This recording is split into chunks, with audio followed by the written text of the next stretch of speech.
Speed has been cited as a factor in the one-car crash, but the Los Angeles County Sheriff's Department is checking for others. This picture of Walker next to the sports car was taken moments before the crash was taken. When they opened Paul Walker's garage 12 years after his death, no one was ready for what they would see. Hidden behind plain doors was more than a car collection. It was a world filled with rare machines, unfinished builds, and quiet messages he left behind. Some cars were taken apart mid-work. Others carried notes in his handwriting. It felt like he had just stepped out and would return at any moment. This was not about fame or money. It was something deeper, something personal. What was he really building in secret, and why did he keep it hidden? Join us to find out. Hidden World. The exterior of the structure appeared unremarkable and easily overlooked. Situated discreetly in Valencia, it seamlessly melded with a line of comparable industrial buildings. Devoid of any signage, identifying markers or clues, it gave no indication of its contents. Observers might assume it to be a nondescript warehouse or vacant structure. Its unassuming nature did not attract notice, but within it contained a tale. As the doors opened gradually and the lights flickered on, the stillness in the room changed. What materialized before them was not mundane or unremarkable. It was something intimate and unique to each individual present. The area was packed with cars lined up in rows. They were tightly arranged, wrapped in tarps, and sitting beneath a light coating of dust. Over 30 vehicles were contained within, each exuding its unique, silent aura. A few seemed untouched for a while, with slightly softened tires and a serene stillness as if anticipating something. Meanwhile, some appeared freshly serviced with tools nearby, parts strewn across workbenches, and coffee cups left behind as if time had frozen. This location was not designed to wow guests. It did not prioritize cleanliness for appearances, nor was it set up as a showcase. It had an energy of its own and felt authentic. It functioned as a practical and personal workspace, exclusively for Paul Walker. Every part of the garage held a fragment of his presence. The remarkable aspect was not only the quantity of cars present, but the significance they held. Every car narrated a subtle tale. Each vehicle revealed a unique facet of its owner. One of the most surprising finds was an exclusive BMW M3 Lightweight. This particular model is extremely uncommon, with only a limited quantity produced. To many enthusiasts, possessing even just one would be a source of great satisfaction. However, in this case, there were multiple examples available. Each vehicle had been meticulously preserved and maintained. Each one had been thoroughly examined and comprehended. Among them were handwritten messages, basic, concise reflections on the car's performance, handling, and potential enhancements. These messages were not crafted for showmanship. They were not intended for display. They were crafted for comprehension. They conveyed attentiveness, perseverance, and a profound admiration for the vehicles. It was evident that this was not the effort of an individual seeking recognition. This was the effort of an individual who had a genuine passion for their work. Just a few feet away, there was a Toyota Supra, evoking thoughts of the vehicles featured in the Fast and Furious movies. However, this particular car had never made an appearance on screen or been shown to the public. It remained secluded in this area, isolated from the rest of the world. It felt intimate. It seemed like something created not for recognition, but for happiness. Next came the Nissan Skyline GT-RR 34 versions. These vehicles were associated with his public persona, yet they represented something more profound in this context. While examining the collection, the team made a surprising discovery. The vehicles were not solely owned by Paul Walker. Instead, a significant number of them were associated with a company known as Always Evolving. He and his close friend, Roger Rodas, established this business together. It was recognized as both a high-performance workshop and a racing venture.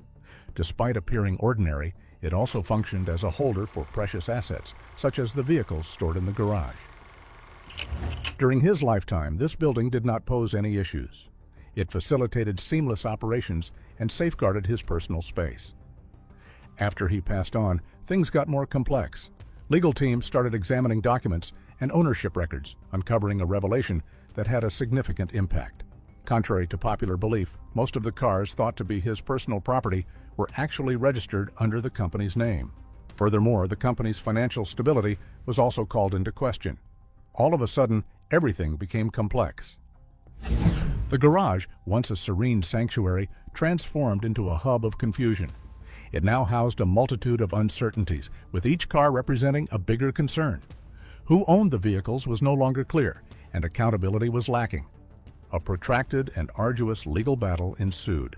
Allegations started surfacing, with individuals asserting ownership of specific vehicles while others claimed different cars as their own. Disputes arose regarding the distinction between personal and business-related assets. There were a few documents that were not found. Certain agreements were never formally documented. Often, the solution was unclear. The carefully curated collection, filled with passion and love, was now being scrutinized and evaluated meticulously. The focus had shifted from emotions to administrative tasks and providing evidence. Those who had genuine concern for him found it extremely distressing to witness. The vehicles he had personally fixed and learned about were no longer considered a significant part of his narrative. They were now being cataloged, totaled, and debated. Each car became a mere entry in a document, a statistic in a presentation. The peaceful environment he had designed had transformed into a burden. But then something came up, notes found in some cars. What did they say? Stay with us. The notes he never meant to share. His voice stayed concealed, surrounded by quietness. In almost all of the cars in the collection, there were discreetly hidden slips of paper. They were strategically stashed in various locations, such as glove compartments and center consoles, making them difficult to spot initially. However, once they were discovered, it was evident that they were scattered throughout. There was a large number of individuals. Every note was straightforward in its content. Some were hastily scribbled on scraps of paper, while others were jotted down on torn receipts or tiny notepads. They lacked polish and seemed to be impromptu musings captured in moments of solitude. Yet when combined, these notes wove a compelling narrative. These were not simple nags or mere jot-downs. They were packed with specifics. They discussed the performance of each vehicle on the street. They depicted the reactions of the engine, the sensation of the tires, and the maneuverability of the car around turns. There were annotations about velocity, stability, and handling. There were reflections on what was effective and what required alteration. It was evident. Paul Walker did not just possess these vehicles. He existed alongside them. He gleaned knowledge from them. He repeatedly put them to the test, constantly striving to deepen his understanding of them. Some written observations delved into the intricacies of technical aspects, such as alignment angles, suspension configurations, and precise gear shifting points. These notes displayed a meticulous and thorough approach indicative of genuine concern for precision in every minute detail. The tone was deliberate and methodical, devoid of any casualness, indicating a strong sense of seriousness and concentration. Alternate observations had a distinct feel. In the confines of a Nissan Skyline GTR R34, a single observation captured the essence of a serene night drive. The description was straightforward and genuine, capturing the essence of motion, vitality, and the exhilarating sensation of truly living in the present. It revealed the sheer delight he experienced while driving. In a different vehicle, a BMW M3 Lightweight, there was a message that seemed like a gentle nudge. It discussed safeguarding something precious and uncommon. It conveyed a strong obligation. It wasn't about flaunting wealth, it was about demonstrating concern. These notes were intended only for the author's eyes, not for public consumption. They were personal and meant for the author's own reflection. Without considering an audience, they were penned as intimate outpourings of emotion. They could be seen as dialogues between a person and their instruments. A lot of the writings appeared to have been composed in the late hours. One could envision the quietness of the garage, with the engine gradually cooling down after a lengthy journey, a lone light shining from above. In that serene instant, he would jot down his emotions, discoveries, and memories. Track maps were included in certain notes, displaying areas for deceleration, turning, and acceleration. Suggestions on enhancing performance were also provided. It was evident that he approached each drive with significance, viewing every second in control of the vehicle as an opportunity for education. This did not seem like the effort of someone who merely had a superficial interest in cars. The task was carried out by an individual who had a deep understanding of the subject. However, one particular note caught my attention more than the others. Inside the glove compartment of the Skyline, a small piece of paper was discovered with blue ink markings that had begun to curl at the edges, indicating its age. This message did not focus on quickness. It did not emphasize achievements. It did not relate to progress. It revolved around strong affection. It was a straightforward note, penned optimistically. A silent contemplation regarding his daughter, envisioning her someday behind the wheel of the beloved car. It wasn't composed with an audience in mind, nor was it intended for dissemination. It was merely a private reflection, a fleeting personal gesture. You could sense the thoughts that were running through his mind. He possibly considered personally giving her the keys, demonstrating how the car operates, observing her as she grasped the knowledge, experiencing that happiness together. It was a modest aspiration, yet it held significant significance. Instead, the discovery of that letter occurred during a completely separate occasion. In a crowded room where important issues were being discussed, the document and lawyers created a serious atmosphere. The vehicles were not mere modes of transportation anymore. They had taken on a more complex and weighty significance. And that wasn't all they found in his garage. Stick around. A life beyond the screen. Paul Walker, known to the world as Brian O'Connor, embodied the role of a cool and brave driver in the Fast and Furious franchise. He portrayed the blonde, blue-eyed undercover officer who navigated hazardous situations effortlessly, where speed and daring decisions came naturally to him. In front of the camera, he exuded an aura of invincibility, appearing suave, self-assured, and constantly dominating. A common perception among many was that this persona was meticulously crafted and cultivated by the entertainment industry. However, the reality ran far deeper than what meets the eye. Through acting, he had the opportunity to embody various characters and experiences. It allowed him to seamlessly transition into different roles, whether it be a sports star, a savior, or a protector of the law. Acting was not merely a job for him, but a means of delving into fantasies and experiencing different narratives. It filled him with happiness, which radiated through his performances. His emotions were palpable to audiences, even without verbal communication. What set him apart was the authentic connection between his off-screen persona and the characters he portrayed. The passion for automobiles that viewers witnessed in his movies was genuine, not fabricated for the sake of entertainment. It represented a genuine, intense, and heartfelt sentiment. Beyond the glare of the spotlight, Paul Walker embodied a lifestyle that mirrored the enthusiasm and zeal of his iconic role. He didn't just have an interest in cars, he had a deep understanding of them that set him apart from others. His knowledge extended to the inner workings of vehicles, allowing him to discuss engines, speed, and design with enthusiasm and confidence. While most people engage in mundane conversations, he found joy in discussing machines with genuine passion. His extensive knowledge wasn't about flaunting his skills, but rather about a sincere and profound love for something that brought him immense joy and fulfillment. During his lifetime, few were aware of the special project he was undertaking in secret. Without fanfare or publicity, he assembled an extraordinary car collection that ranks among the best in the world. He kept it private, away from the prying eyes of the internet and cameras. His collection was a personal sanctuary, untouched by the need to show off or gain recognition. His garage served a dual purpose as a sanctuary and workshop, where he could relax and be authentic. The absence of external pressures or obligations allowed him to truly be himself. The space was filled with cherished possessions, each holding personal significance. Even those who were close to him were not able to grasp the full extent of his creations. Friends, colleagues, and associates believed they had a deep understanding of him. However, there was a concealed realm that eluded their perceptions. This secretive facet was carefully shielded by him. Subsequently, there was a shift in everything. On November 30th, 2013, Paul Walker and his good friend, Roger Rodas, departed from a charity fundraiser for Reach Out Worldwide, an organization he founded to aid storm victims. Their actions reflected Walker's reputation for generosity and compassion. What was supposed to be an ordinary day quickly spiraled into an unforeseen tragedy. Rodas was behind the wheel of a red Porsche Carrera GT as they traveled on a street in Santa Clarita. The vehicle lost control and collided with a lamppost and trees at a high rate of speed. The car burst into flames within moments of the crash. The effect was profound. Immediately, both individuals were rendered unconscious. Roger Rodas succumbed to the injuries sustained from the collision. Paul Walker departed shortly after due to the collective impact of the accident and the subsequent fire. The sight was heart-wrenching and startling. Subsequent inquiries revealed that neither substances nor alcohol were factors. The absence of mechanical issues was evident. The primary reason was attributed to the car's speed and tire condition. It was a tragic conclusion that caught everyone by surprise. During that period, the filming of Furious 7 was still in progress.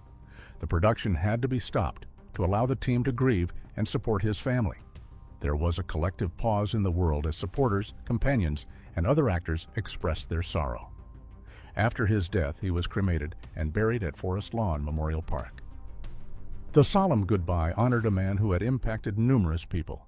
However, for those who were nearest to him, there was still one final moment to come. Soon after he passed away, his family, attorneys, and colleagues found themselves in an unexpected position. They were tasked with managing his assets and sorting through his belongings. One day, they assembled to unlock the doors of his personal workshop. The original intention was for the moment to be somber. As the doors began to open and the lights turned on, a surprising turn of events occurred. All those present suddenly came to the same understanding simultaneously. They had never fully understood the true extent of Paul Walker. So what was inside this garage? What hidden message was uncovered? Let's dive in. Stories left half told. The garage was not fully finished. A few vehicles were scattered in fragments, frozen in time like unfinished statements. They were not discarded or damaged, but rather full of vitality and intention, midway through the process of coming into existence. These were ongoing endeavors that Paul Walker had actively participated in until his last day. A Datsun 240Z on stands stood out as a remarkable example. It was elevated off the ground with its body exposed, devoid of seats, carpet, and even a dashboard that had been dismantled and placed next to it. It didn't seem like anyone was taking it lightly. Each item had been tagged with tiny pieces of tape, all bearing his distinctive handwriting. This demonstrated organization, serenity, and strategic foresight. The engine compartment had been meticulously tidied and primed for a new project that had been occupying his thoughts for quite some time. Resting on the driver's seat was a compact notebook, displaying a page filled with various engine concepts listed together. Each alternative was accompanied by its own set of annotations, highlighting both advantages and drawbacks that had been analyzed thoughtfully. This vehicle was never intended for idle use. It wasn't designed for showcase. Its purpose was to be put into action, to be utilized on a daily basis. It was a project he aimed to craft personally, from inception to completion. Adjacent to the area, there was another vehicle from a different era lingering. This vintage American muscle car displayed signs of ongoing refurbishment, with its robust frame indicating previous labor. A basic inventory was secured along its dashboard with a piece of tape. Each task was meticulously listed in a sequential order, with some already completed and marked off, and others remaining untouched, patiently awaiting attention. Beneath the steering section, there were dangling wires that appeared to have been partially connected but left incomplete. The protective covering had been pulled back, revealing the shining copper underneath. It seemed as though the work had been abruptly halted, suggesting that the next stage was imminent. Next to the vehicle, tools were neatly arranged. They were not haphazard or disorganized. Each tool had its designated spot. The wrenches were organized according to size. The screwdrivers were grouped in one place. The overall scene exuded a sense of tranquility and consideration, indicating a deep respect for the task at hand.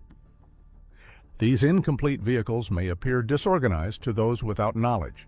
They could be mistaken for neglected endeavors. However, that is not the reality. These vehicles had a more profound narrative to share. They demonstrated that he was more than just a machine collector. He was actually a mechanic.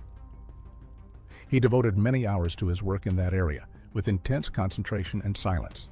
His time there would extend to entire days, devoid of any interruptions.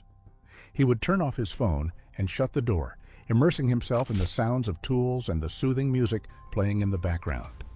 He took his time. He dedicated himself to slow, steady progress, continuously adapting and enhancing his skills. His hands were always dirty with grease, a testament to his hard work. His focus was always on finding solutions to minor issues, tackling each challenge methodically. At the end of each day, he walked away feeling a deep sense of satisfaction and fulfillment. Friends reminisced about how he would show up late to their gatherings, always cheerful and brimming with enthusiasm. He would excitedly discuss his latest discoveries and advancements, not to boast, but to share the joy of making things better. These incomplete vehicles were more than just works in progress. They were narratives in movement. Each of them represented a section he had been crafting with caution and deliberation. Every element that had been discarded, every section that had been polished, every detail that had been recorded, all contributed to a greater composition, a composition that was yet to reach its final shape. Strolling through the garage seemed to have a changed atmosphere once he had departed. It was as if he was left hanging in the midst of a compelling narrative. Each vehicle seemed to carry a fragment of the vision he had for the future. Each unfinished assignment indicated a project he had intended to revisit. All the incomplete engines, the vacant insides, and the to-do lists with unfinished tasks conveyed a shared, subtle communication. There were additional things yet to happen. That moment never came. Even though the cars were not fully completed, they still communicated a message. They demonstrated his attention to detail, dedication, and passion for the project. They served as a reminder that the journey is just as important as the destination. Driven by kindness. Some vehicles housed in the garage served a unique function. Initially, they appeared indistinguishable from the rest. Silently seated amidst the impressive machinery and incomplete tasks, they seemed unassuming. However, upon further inspection, a unique quality was unveiled. Several dashboards displayed tiny handwritten messages. While some contained only the letters R, O, others featured lengthier descriptions inscribed on adhesive notes. It didn't take much time to grasp their meaning. RO represented Reach Out Worldwide, the nonprofit organization founded by Paul Walker. It was a side of his life that remained hidden from the public eye for the most part. He gained fame among the public for his roles in movies such as Fast and Furious. People viewed him as a celebrity who thrived in a realm filled with thrill and adventure. However, behind the scenes, he led a contrasting life.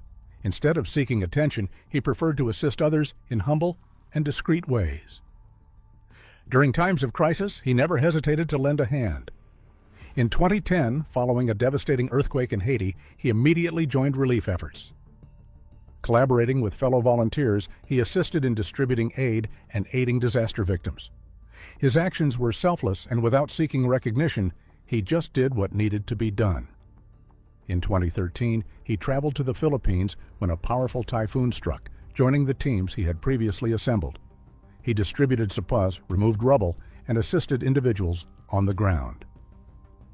Despite challenging circumstances, he devoted countless hours to the cause, without seeking personal comfort or acknowledgement. Those who collaborated with him frequently reiterated the same sentiment. In his presence, one did not experience the aura of a celebrity, but rather the genuine concern of a compassionate individual. The same energy could be observed within the confines of the garage. The cars, labeled with those tiny messages, were not intended to be kept secret indefinitely. They were actually part of a strategic scheme. It was a subtle strategy that he had been developing. He had been getting ready to utilize these cars to aid his humanitarian efforts. The beloved vehicles were going to assist individuals who had been left with nothing. One of the identified cars was a customized Toyota Supra, not intended for showcase, but for a specific purpose in the future. It was designated for involvement in a fundraising campaign. Another vehicle, a Ford Mustang Boss 302, had a message on its dashboard outlining suggestions for an event, potential venues, and strategies for utilizing the car for gathering financial backing. He wrote everything by himself. He had been preparing for the future long before he passed away. His actions were already underway as he transformed his interests into a purposeful endeavor. He aimed to connect his personal interests with the needs of society by creating a bridge. These ideas did not appear to be the work of a big group. There was no elaborate strategy to attract attention. It was straightforward and sincere. His goal was to utilize his resources to assist others. The people in that area had their perspectives completely altered due to that newfound awareness. The cars had transformed from mere possessions into vessels of meaning. They were imbued with purpose and intention. Every vehicle marked with those specific symbols had been assigned a distinct role, serving a purpose greater than its individual existence. So what did they truly realize about Paul's collection? The truth they could not ignore. Ultimately, they discovered more than just a mere assortment. Eventually, a few vehicles from the collection were purchased. A selection of cars formerly owned by Paul Walker were put up for public auction in Arizona. The auction, organized by Barrett and Jackson, generated a substantial amount of money. Enthusiasts traveled from various locations to view and place bids on the cars that were once cherished by the late actor. Numerous BMW M3 lightweight models were present among the collection of cars. These particular models were considered scarce and held in high esteem, as only a limited quantity were produced. It was evident that he held a strong attachment to these vehicles. Additionally, there were older variations of the same series, as well as various high-performance cars such as an Audi S4. The assortment featured various styles, including trucks by famous manufacturers, vintage American cars, and a Ford Bronco. Each vehicle showcased a unique aspect of his diverse and reflective interests, indicating a wide-ranging and considerate passion. Many buyers were particularly drawn to the Fast and Furious movie-related items, with a Nissan 370Z used in the film being a standout. Along with vehicles representing the star's fondness for Japanese performance cars like the Nissan Skyline GT-R R32, even off-screen cars held significant value for collectors. However, not all items were purchased. Some of the cars were excluded from public view. A handful were retained by his relatives. The rest were managed discreetly, beyond the reach of cameras and public scrutiny. These choices demonstrated that not everything can be quantified by its worth or cost. Simultaneously, the legal proceedings carried on. The tranquility of the garage had dissipated, replaced by an atmosphere of paperwork, disputes, and lengthy debates. Observing this transition weighed heavily on those who cared for him, almost like experiencing the loss of a piece of him once more. Some vehicles faced challenges as well. A few Nissan Skyline GT-R models were imported to the country under unfavorable circumstances. Their documentation was often lacking. Some were still awaiting approval. Others had not been officially registered yet. He was aware of the potential dangers. He never cared about flaunting his wealth or showing off his status. Instead, his priority was maintaining the cars in their original, untouched state. He was a firm believer in protecting their authenticity, and this principle influenced his decisions. Despite the conclusion of auctions and the gradual progress of legal issues, one element remained more powerful than any other. It wasn't about the financial aspect. It wasn't the uncommon designs. It wasn't just the association with movies. Something more understated is what remained in the minds of the individuals. It remained a task left incomplete. The Datsun 240Z never got its new engine installed. The vintage muscle car still had its short to-do list displayed on the dashboard. The wires were all set up, but not completely plugged in. These were more than just items. They represented frozen moments in time. Some individuals finished working on a few of these cars afterward. Others bought and transported some of the cars to different locations. As per sources close to the family, certain cars stayed untouched in the same condition they were left in. Nevertheless, unspoiled. Patience is a virtue. Time had progressed, yet those vehicles retained a unique aura. They embodied the anticipation of unrealized plans and the lingering presence of someone who never came back. It has been many years since that moment, yet the emotion lingers. People recall not just the contents of the garage, but also the unfinished projects, the evolving ideas, the ongoing work, and the hopeful notion of having endless time. There is still a small note out there somewhere, penned in blue ink and carefully preserved. It conveys a straightforward message from a man who had faith in the ongoing nature of his journey. His memory continues to exist in the sweet thought. If you enjoyed this video, like and subscribe, and also click the next video shown on your screen.